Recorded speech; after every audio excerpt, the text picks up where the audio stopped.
मोदी ने तैयार किया ऐसा प्लान, अब अमेरिकी फौज से भी हाईटेक होंगे भारत के जवान। पाकिस्तान की छोड़ो, चीन भी भारत से थर्राएगा। आंख भी दिखाया तो मुंहतोड़ जवाब पाएगा। पीएम मोदी का अगर ये प्लान हुआ हिट तो पीओके छोड़ो, बलूचिस्तान भी भारत में होगा फिट। अब वो दिन लद गए जब चीन भारत को आंख दिखाता था, पाकिस्तान भारत में घुसकर आतंक मचाता था।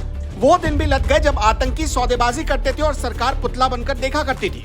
नहीं चलेगा अब जिनपिंग का कोई एजेंडा, पाकिस्तान पर भी चलेगा मोदी का डंडा।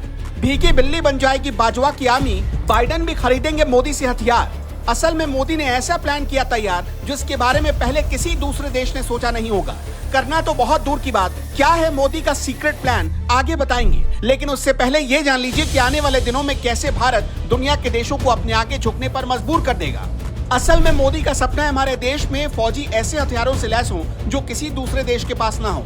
मोदी चाहते हैं कि हमारे जवानों के पास वैसे हथियार हों जिनके बारे में दुश्मन सोच भी ना सके। इसलिए मोदी ने रक्षा क्षेत्र में भारत को मजबूत बनाने और देश के जवानों को नए तरह के हथियारों से लैस करने का प्लान बनाया है, जिसके कामयाब होते ही भारत के पास वो ताकत होगी जिसका दुश्मन कोई तोड़ नहीं निकाल पाएगा। क्योंकि अभी जिस तरह के हथियार भारत रूस और अमेरिका से खरीदता है, उसी तरह के हथियार दूसरे देशों के पास होते हैं और इन हथियारों की जानकारी सबको होती है। ऐसे में सवाल उठता है कि जिस हथियार के बारे में पहले से ही आपको पता हो, वो जवानों के कितने काम आ सकती है। इसलिए मोदी का पूरा फोकस है कि जल्द ही भारत को रक्षा क्षेत्र में आत्मनिर्भर बनाया जाए। असल में मोदी भारत को रक्षा क्षेत्र में इतना मजबूत बना देना चाहते हैं कि दूसरे देशों से हथियार खरीदने के बजाय भारत उन्हें हथियार बेचे। जब से मोदी सरकार आई है, लगातार उसने इसी कड़ी में काम किए हैं, जिसका नतीजा है कि आज भारत दूसरे देशों को देश में बने हेलीकॉप्टर बेच रहा है। मीडिया रिपोर्ट्स के मुताबिक भारत ने फिलीपींस को कुछ महीने पहले देश में बनी दुनिया की सबसे घातक क्रूज मिसाइल ब्रह्मोस के लिए 3000 करोड़ रुपए की डील की थी। खबर है कि अब फिलीपींस हिंदुस्तान एरोनॉटिक्स लिमिटेड के बनाए गए हल्के हेलीकॉप्टर खरीदने की तैयारी में। हालांकि फिलीपींस कितने हेलीकॉप्टर खरीदेगा इसका खुलासा भी नहीं हुआ है, लेकिन यह माना जा रहा है कि वो कम से कम 7 हेलीकॉप्टर खरीदेगा। दावा है कि बहुत जल्द हल्के हेलीकॉप्टर्स की डील को लेकर भारत और फिलीपींस आपस में समझौता कर सकते हैं, लेकिन ये तो बस शुरुआत है।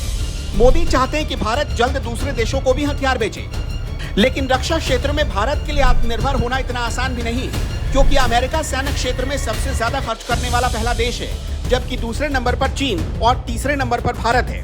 हालांकि भारत ने रक्षा खर्च को बढ़ाया है, लेकिन रक्षा क्षेत्र में आत्मनिर्भर बनने में इतना भी राह आसान नहीं होने वाला, क्योंकि देश में जो रक्षा उपकरण बन रहे हैं उनमें से कई के पुर्जे विदेशों से बनकर आते हैं और भारत के लिए यही सबसे बड़ी दिक्कत है। यही नहीं, 1990 के दशक में भी कई तरह के हथियार और दूसरे रक्षा उपकरणों को बनाने पर भारत ने जोर दिया था, लेकिन भारत सफल नहीं हो पाया। लेकिन अब जब देश बदल रहा है तो मोदी चाहते हैं कि रक्षा क्षेत्र से जुड़ी कंपनियों को समय और पैसा दोनों दिया जाए, ताकि जो 1990 से अब तक नहीं हुआ उसे अब भारत कर दिखाए।